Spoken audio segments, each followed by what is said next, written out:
18 ವರ್ಷ ತುಂಬಿ 19ನೇ ವಯಸ್ಸಿಗೆ ಕಾಲಿಡ್ತಿರುವ ನನ್ನ ತಮ್ಮ ಜಮದಗ್ನಿಗೆ ಈ ಸಲ ಸುಗ್ಗಿ ಹಬ್ಬವನ್ನು ಮುಗಿಸಿ ಎಲ್ಲಾದರೂ ಒಂದು ಒಳ್ಳೆಯ ಮನಸ್ಸು ಕನ್ಯೆಯನ್ನು ನೋಡಿ ಅವನಿಗೆ ಮದುವೆ ಮಾಡಿದರೆ ಅಣ್ಣನಾಗಿ ಹುಟ್ಟಿದಕ್ಕೂ ನನ್ನ ಜನ್ಮ ಸಾರ್ಥಕವಾಗುತ್ತದೆ. ಹೌದ್ರಿ.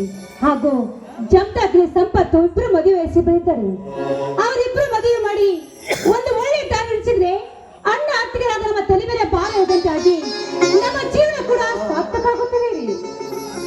ಹಾಗಾದ್ರೆ ಶಬರಿ, ನನ್ನ ಮನಸ್ಸಲ್ಲಿ ಯಾಕೋ ಒಂದು ಸಂಶಯ ಉಂಟು ತೊಡಗಿದೆ ಶಬರಿ. ಇದೇನ್ರಿ ನಿಮ್ಮ ಮನದಲ್ಲಿ ಸಂಶಯ ತೊಡಗಿದೆ?